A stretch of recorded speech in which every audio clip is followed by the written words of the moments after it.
사도행전 2장 21절부터 36절 말씀을 교독하도록 하겠습니다. 제한진 성경 신약 성경 190페이지입니다.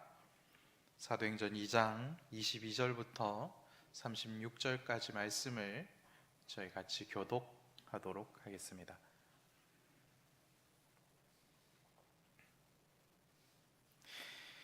이스라엘 사람들아, 이 말을 들으라. 너희도 아는 바와 같이 하나님께서 나사렛 예수로 큰 권능과 기사와 표적을 너희 가운데서 베푸사 너희 앞에서 그를 증언하셨느니라.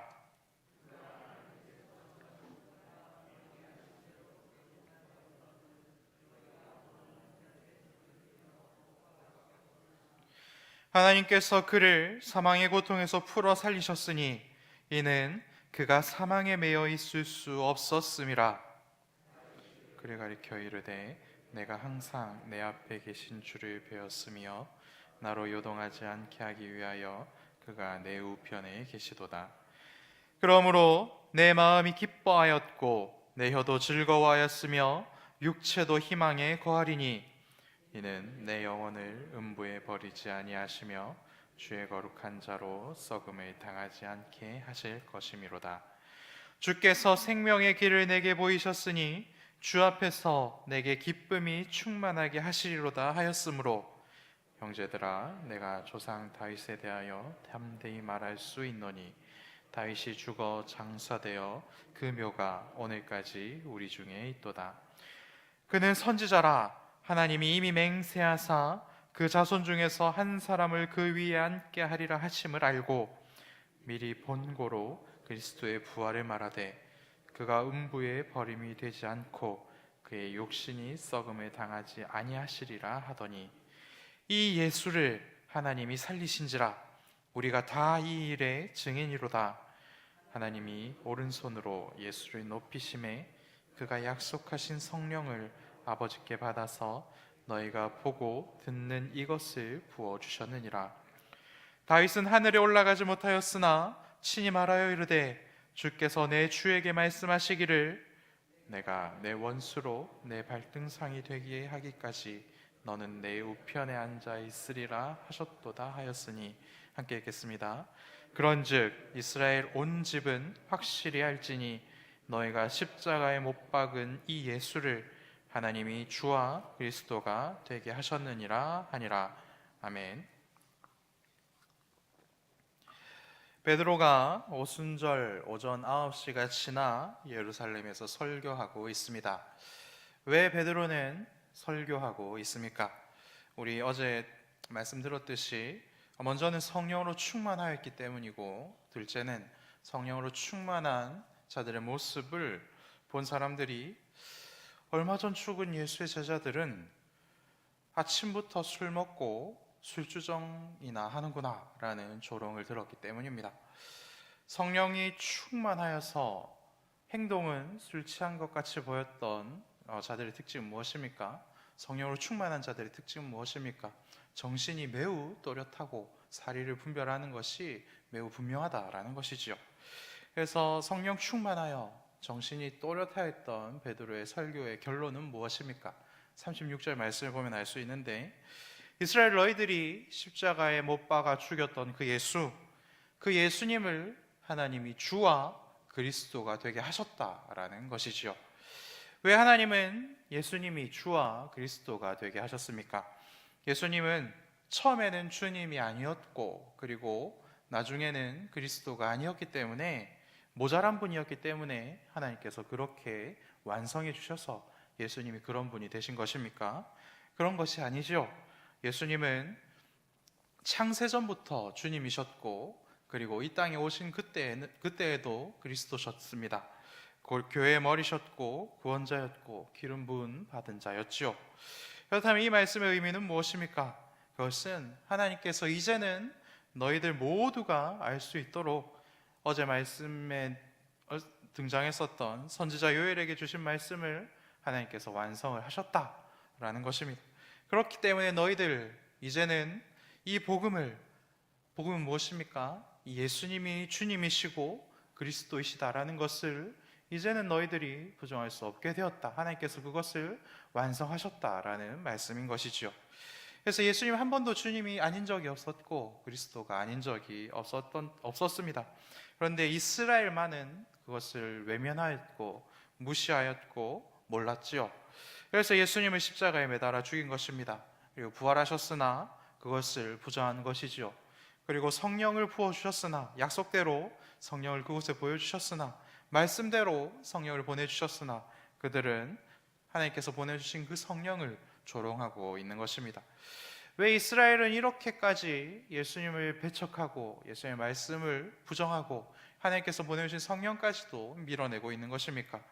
예수님의 태어나심과 모든 기적 그리고 죽음과 부활과 성령의 부어주심까지 이 모든 것을 인정하면 죄 없는 하나님을 죽인 자가 바로 그들 자신이 되기 때문에 그렇지요.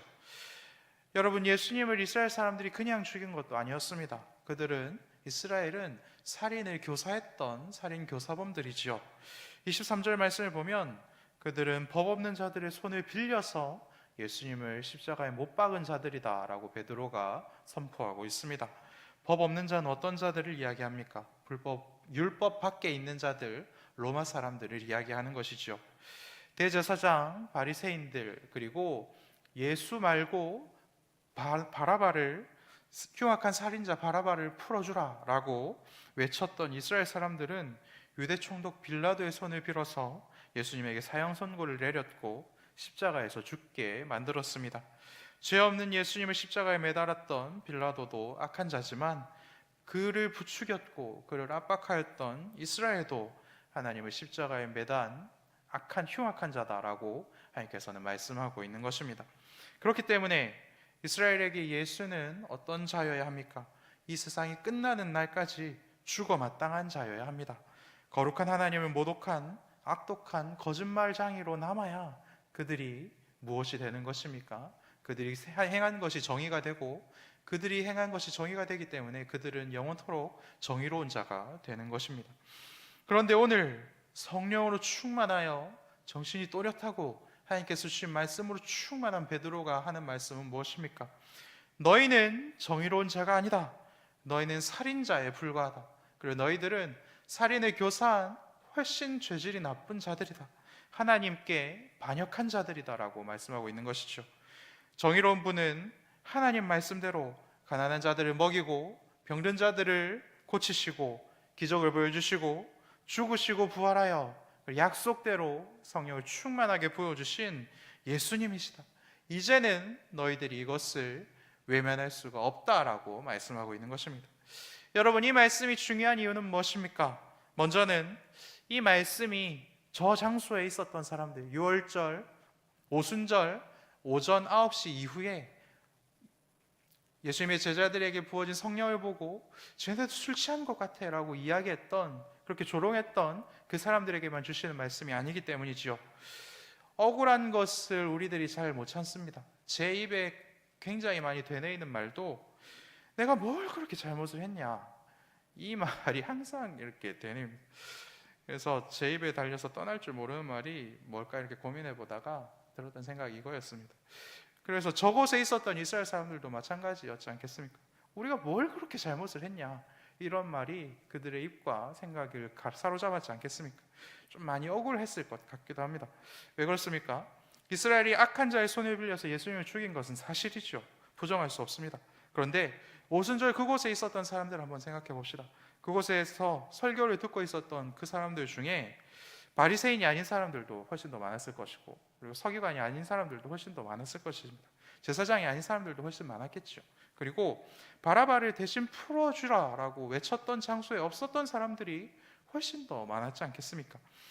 그래서 직접적인 관련이 없었던 그런 사람들이 훨씬 더 많이 그 설교를 들었지 않겠습니까? 그리고 그런 설교를 들으면, 아니 다 알겠는데 그것은 나랑은 관련이 없는 이야기인데 왜 나에게 그런 얘기를 하는가? 라고 생각하면 굉장히 불편함을 느끼지 않았겠습니까? 상관도 없는데, 그리고 내가 잘못한 것도 아닌데 그렇게 꼭 찍어서 네가 죄인이다 라고 이야기하면 그런 얘기 듣는 사람 중에 기분이 좋은 사람이 과연 몇이나 있겠습니까? 그리고 그런 이야기를 들으면 왜 나에게 이런 얘기를 하냐고 따지는 사람도 굉장히 많지 않겠습니까? 하지만 성령께서 베드로를 통해서 못 박이고 있는 것이 무엇입니까?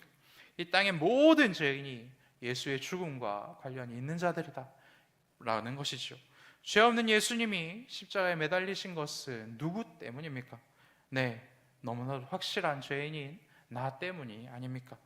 예수님은 나 하나 잃지 않으려고 십자가에 매달려 죽으시고 다시 부활하신 것이죠. 여러분들 이것을 믿으시길 바랍니다.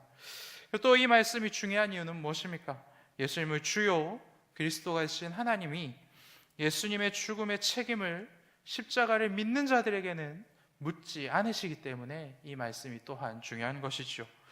십자가에 매달리신 예수님이 나 때문에 십자가에 올라가셨습니다. 내가 예수님을 죽인 자입니다라고 고백하는 자들에게 하나님께서는 오히려 구원의 은혜를 베풀어 주시는 분입니다. 왜 하나님은 십자가를 믿는 우리들에게 예수님의 죽음의 책임을 묻지 않으시는 분입니까? 오늘 말씀을 보면 십자가를 계획하신 분이 하나님이시기 때문에 그렇다라고 오늘 보면 23절은 우리들에게 알려주고 있습니다. 23절을 보면 하나님이 미리 아시고 정하신 계획에 따라 십자가의 사건이 진행된 것이다 라고 베드로가 또렷한 정신으로 말하고 있는 것이지요. 십자가에 예수님을 매다신 분이 바로 아버지이신 하나님이시다 라고 베드로가 말씀하고 있는 것입니다. 그렇다면 여러분, 이스라엘은 하나님 때문에, 하나님의 계획 때문에 죄를 지은 것입니까? 하나님은 죄를 조장하시고 죄를 만들어 가시는 분입니까? 결코 그렇지 않지요. 하나님은 죄인을 구원하시는 분입니다. 죄인들을 살려주시는 분이시죠. 빛이고 진리이시고 우리들의 생명이시고 구원의 떡이 바로 우리의 아버지 하나님이십니다. 죄인은 어떠한 자들입니까? 하나님의 말씀을 거역하는 자들이지요. 단 하나의 말씀도 하나님의 말씀을 알 수 없는 자들이 죄인이고, 죄인들은 하나님의 말씀을 단 하나도 지켜낼 수 있는 힘이 없습니다. 하나님의 말씀에 불순종하는 자의 악함으로 인하여서 하나님의 만드신 모든 것을 파괴하고 죽이고 결국은 하나님의 아들까지도 죽인 자들이 바로 우리 죄인들이라는 것이죠. 그래서 하나님은 이러한 답 없는 죄인을 구원하시려고 자신의 하나밖에 없는 아들을 내어주시기까지 우리들을 사랑하신 분입니다. 하나님이신 예수님은 아버지의 계획을 모두 다 알고 있었고 가장 먼저 동의하셨죠. 스스로 십자가에 동의하셨고 하나님께 저주받은 자, 나무에 달린 자가 되는 것을 외면하지 않았습니다. 그리고 성령께서는 죄가 없는 자가 십자가에 오르게 하시고 그곳에서 완전히 죽도록 일을 행하신 것이죠. 죄인은 하나님 만드신 모든 것을 죽이고 파괴하는 자이고 하나님은 죄인을 살리려고 아들까지 내어주신 분입니다. 이것이 하나님의 사랑이다라고 하나님께서는 오늘 우리들에게 알려주고 있는 것입니다. 이 세상에 많은 신들이 있습니다. 그런데 그 신들 중에 그 어떤 신도 복은 주어도 복은 준다고 이렇게 이야기를 해도 자기 자신을 내어주는 신은 없습니다. 그럴 능력이 없기 때문에 그렇지요. 하나님은 유일하신 하나님이기 때문에 주와 그리스도이신 아들을 내어주시고 죄의 비참에 빠진 우리들을 건져주시는 분입니다. 베드로는 이 사실을 다윗의 고백시킨 시편 16편 8절에서 11절 말씀을 통하여서 증명하고 있습니다. 시편 16편을 읽어보면 본문의 단어가 오늘 본문 사도행전의 단어들과 조금 다른데 그 이유는 시편은 히브리어를 번역하는 것이고 그리고 본문은 헬라어로 번역한 것이기 때문에 단어들이 조금 다릅니다. 하지만 내용은 동일한 것이지요. 하나님에 대한 다윗의 고백은 무엇입니까? 하나님은 언제나 나의 오른편에 계시는 분이시다. 그래서 나에게 어려움도 찾아오지만 내 곁에 계신 하나님 때문에 나는 결코 흔들림이 없다. 어려움도 나에게 찾아오지만 내 마음은 하나님 때문에 항상 즐겁고 기쁘고 나의 영혼은 또한 즐겁고 나의 육체는 언제나 안전하다. 하나님께서는 나를 무덤에 내버려 두지 않으실 것이고 나를 썩게 하지 않으실 것이다. 나에게 영원한 생명의 길을 알려주셨기 때문이다. 이것이 하나님을 깊이 경험한 다윗의 고백입니다. 다윗이 영원한 생명의 하나님, 부활의 하나님을 예수님이 오시기 천년 전에 이렇게 고백할 수 있었던 이유는 무엇입니까? 다윗이 하나님과 깊은 교제를 나누었고 하나님이 부활의 하나님이시요 영원한 생명을 주시는 분이시라는 것을 경험했기 때문에 그렇지요. 다윗은 자기 힘으로 해결할 수 없는 큰 죄를 지었던 사람입니다. 그런데 그때 하나님의 말씀을 듣고 하나님께로 가서 엎드렸을 때 하나님께서는 어떠한 은혜를 베풀어 주셨습니까? 하나님께서는 그에게 그의 죄를 묻지 않으시고 그의 죄를 덮어 주셨습니다. 하나님께서 베풀어 주시는 구원의 은혜를 다윗이 경험한 것이지요. 구원의 은혜를 경험하였던 다윗, 그의 무덤은 남았고 시신은 썩었습니다. 그렇다면 다윗은 거짓말장애인 것입니까? 그렇지 않지요. 하나님께서 다윗에게 미리 보여주셨던 주님이신 예수님의 무덤을 하나님께서 내버려 두지 않으신 것으로 다윗의 말이 거짓이 아니다라는 것이 증명이 된 것입니다. 무덤이 텅 비도록 하나님께서는 역사를 만들어 가셨습니다. 예수님의 육체가 썩도록 내버려 두지 않았고 영광과 영원한 생명으로 예수님의 육체를 덮어주신 것이지요. 그렇다면 다윗의 무덤과 육체는 어떻게 되는 것입니까? 하나님은 다윗을 하나님의 오른편에 앉게 하신다라고 약속하셨지요. 언제까지 오른편에 앉게 하십니까? 그의 발등상이 되게 하기까지 하나님께서는 다윗을 오른편에 앉게 하신다라고 말씀하셨습니다. 발등상이 되게 하기까지라는 이 표현은 다윗의 원수들이 다윗의 발 앞에 굴복하게 될 때까지라는 뜻을 가집니다.